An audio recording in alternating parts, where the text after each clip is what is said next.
Hello my beautiful mothers out there, welcome to my channel Parul का जहां। आज हम बात करेंगे कॉन्स्टिपेशन के बारे में, जो अक्सर छोटे बच्चों में या टॉडलर्स में ये प्रॉब्लम हमें देखने को मिलती है। तो क्या प्रॉब्लम है, क्या वजह है, बच्चों को, इतने छोटे बच्चों को कॉन्स्टिपेशन कैसे हो जाता है, क्यों होता है, क्या इसके पीछे रीज़न है। और आपको मैं बता दूं, कॉन्स्टिपेशन एक बहुत ही कॉमन प्रॉब्लम है जो छोटे बच्चों में होती है। और पेरेंट्स जो है वो बहुत जल्दी बहुत ज़्यादा घबरा जाते हैं। तो प्लीज़ आप मत घबराइएगा। अगर इसका कोई सॉल्यूशन अभी आपको नहीं मिल रहा तो मैं आज आपके साथ शेयर करूंगी। तो बच्चों में कॉन्स्टिपेशन का प्रॉब्लम क्यों होता है, कैसे होता है। सबसे पहले हमें इसका रीज़न ये समझना है कि जब एक छोटा सा बच्चा है 6 मंथ्स ओल्ड, तो जनरली क्या होता है, 6 महीने का बच्चा तो अपनी मदर फीड में ही रहता है, वो ब्रेस्ट मिल्क पीता है, राइट। और 6 मंथ्स के बाद हम उसे धीरे धीरे कुछ फूड्स इंट्रोड्यूस कराते हैं। फॉर एग्जांपल, हमें उससे पहले तो पानी डेफिनेटली देना होता है, क्योंकि फर्स्ट 6 मंथ्स हम अपने बच्चे को पानी दे ही नहीं सकते हैं। तो उसके बाद हमें उसे थोड़ा थोड़ा वाटर इनटेक उसका स्टार्ट कर देना चाहिए। उसी के साथ साथ हमने अपने बच्चे को कुछ फाइबर फूड्स होते हैं वो इंट्रोड्यूस करने चाहिए। और फाइबर फूड्स क्या होते हैं वो हम अभी आपको आगे बताएंगे।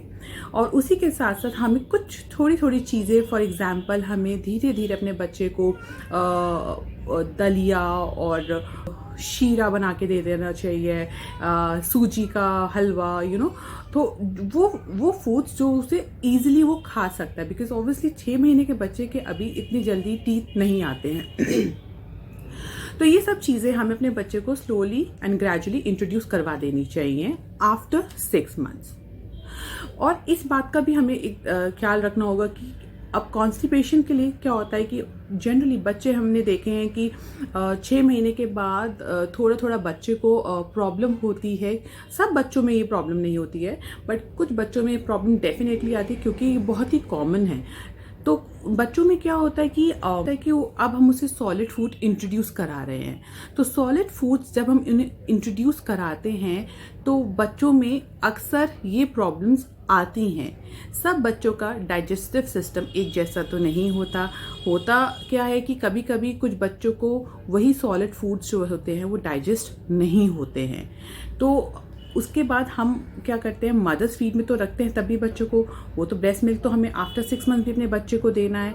बट कुछ पेरेंट्स क्या करते हैं, before 6 months and after 6 month भी उन्हें फॉर्मूला मिल्क भी देते हैं। बहुत से ऐसे बच्चे होते हैं जो एकदम से अपनी मदर्स फीड के बाद उन्हें फॉर्मूला मिल्क देते हैं, तो वो उस पर स्विच जब करते हैं तो उनको भी ये सेम प्रॉब्लम होती है। उसी के साथ साथ बहुत से पेरेंट्स एक छोटी सी मिस्टेक करते हैं, जो अपने बच्चों को बहुत जल्दी गाय का दूध देते हैं, काउज मिल्क।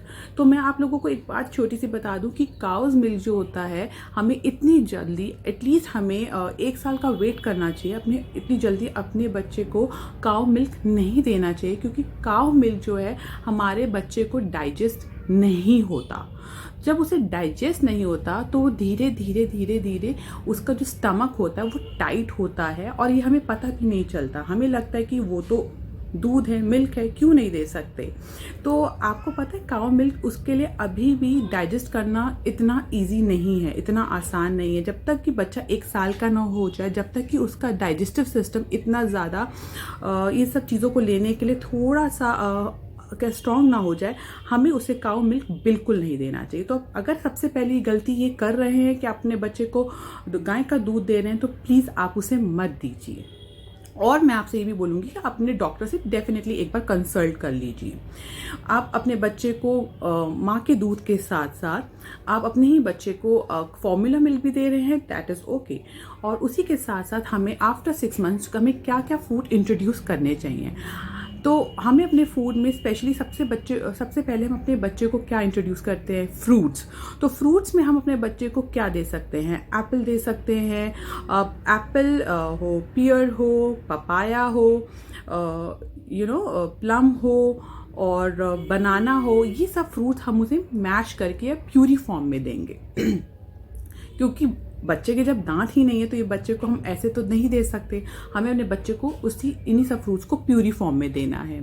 अब बच्चे को अगर स्टूल पास करने में बहुत डिफ़िकल्टी होती है, क्योंकि उसने नया सॉलिड फूड में स्विच किया है, तो अब बच्चा हमें कैसे बताएगा।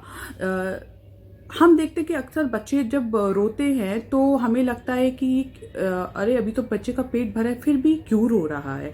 तो उसके और भी बहुत सारे रीज़न हो सकता है बच्चे के पेट में बहुत ज़्यादा दर्द हो रहा हो। तो अगर आप उसका पेट कभी कभी चेक करेंगे तो बहुत ही हार्ड लगता है। तो हम लोग अक्सर होम रेमेडीज़ यूज़ करते हैं।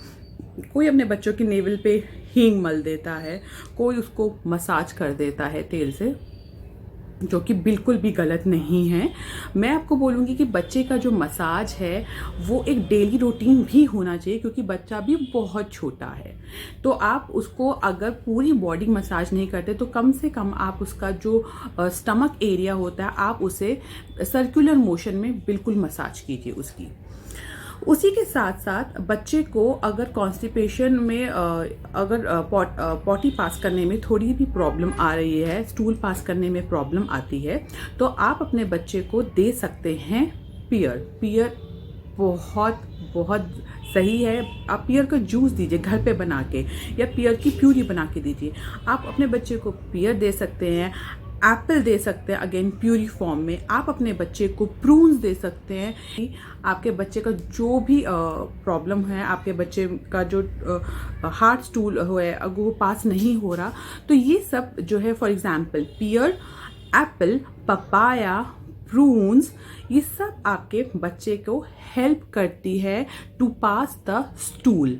आप प्लीज़ नोट कर लीजिए, यही सब चीज़ें आपके बच्चे को हेल्प करेंगे अगर आप उन्हें प्यूरी फॉर्म में देंगे।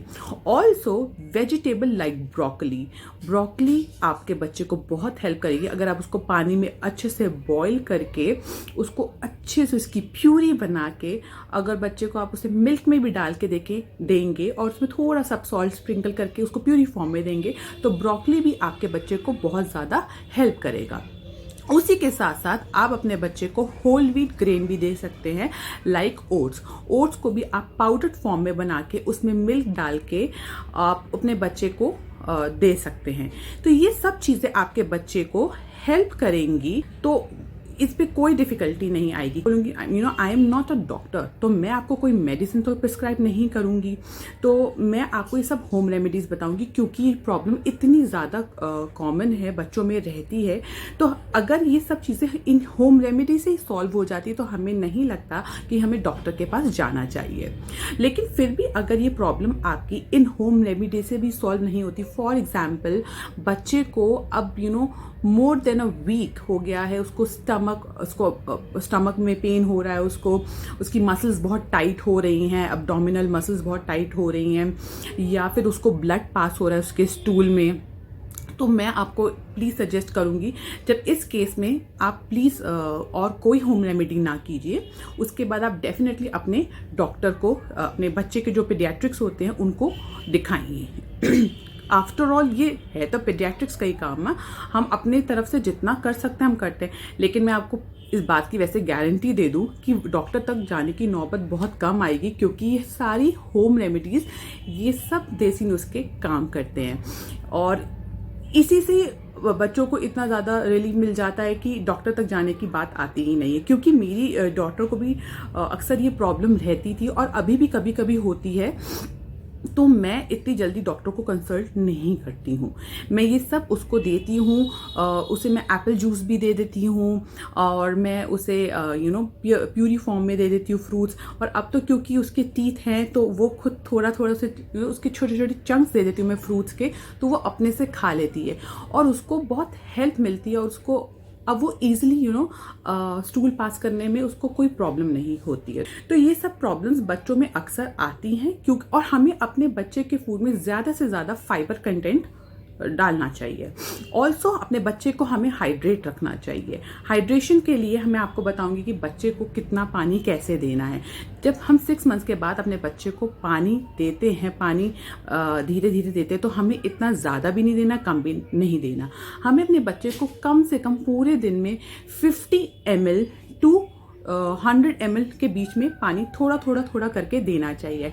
आप उसे, अभी बहुत छोटा बच्चा है तो अभी वो लेस देन 1 ईयर का बच्चा, उसे ज़्यादा पानी नहीं दीजिए। अब 50 ml से 100 ml की क्वांटिटी को कैसे आप डिवाइड करेंगे, it totally depends on you. अब धीरे धीरे हम इसमें अभी आपको ये भी बताएंगे कि बच्चे को और क्या हेल्प कर सकता है। ये तो फूड्स की बारी हो गई कि हमने आपको फाइबर रिलेटेड फूड्स बताए। स्पेशली ये सब इम्पॉर्टेंट फ्रूट्स हैं जो आपके बच्चे को बहुत हेल्प करेंगे। इसी के साथ साथ बच्चे को हाइड्रेट रखना बहुत ज़रूरी है। उसके साथ साथ आप अपने बच्चे को मसाज करिए। उसकी एब्डोमिनल मसल्स जो होती हैं वो बहुत ही ज़्यादा उनमें स्ट्रेन पड़ता है। अगर वो बहुत ज़्यादा रिलैक्स्ड हो जाएंगी, अगर हम उन्हें सर्कुलर मोशन में मसाज करेंगे। मसाज एक बहुत गुड आइडिया है। उसी के साथ साथ आप अपने बच्चे को थोड़ा सा एक्सरसाइज भी कराइए। अगेन आप उसके बच्चों के जो जनरली जो घुटने होते हैं, नीज होते हैं, अगर आप उनको प्रेस करेंगे टूवर्ड्स बेली, बच्चे की जो स्टमक होती है, आप उसको वहाँ पे प्रेस करेंगे तो उसको बहुत हेल्प करेगा। क्योंकि अगर ये डेली रूटीन एक्सरसाइज हो जाएगी तो बच्चे को बहुत हेल्प करता है अगेन पॉटी पास करने के लिए। उसी के साथ साथ हम अपने बच्चे को वार्म बाथ दे सकते हैं। तो ये ज़रूरी है, ये हम अगर हम ये सब चीज़ें डेली रूटीन में अपने बच्चे की करें तो अगर ये सब चीज़ें होती हैं तो हमारे बच्चे को ये प्रॉब्लम रहेगी नहीं। तो इन सब चीज़ों का ध्यान रखते हुए आप अपने बच्चे को ज़्यादा से ज़्यादा खिलाएं, अच्छा खिलाएं, हेल्दी रखें, अच्छी चीज़ें दीजिए सो दैट आपका बच्चा भी हैप्पी रहे और आप भी हैप्पी रहें। इसी के साथ आज मेरा वीडियो यहीं पे मैं ख़त्म करती हूँ। और अगर आपको अच्छा लगे तो प्लीज़ मुझे बताइएगा कमेंट सेक्शन में। और अगर आपकी कोई और भी कुछ क्वेरीज हैं, कुछ प्रॉब्लम्स हैं, तो प्लीज़ आप मुझसे डिस्कस कर सकते हैं। अगर वीडियो अच्छा लगा हो तो give it a thumbs up और ज़रूर इसे आप शेयर कीजिए। Thank you so much. Bye bye.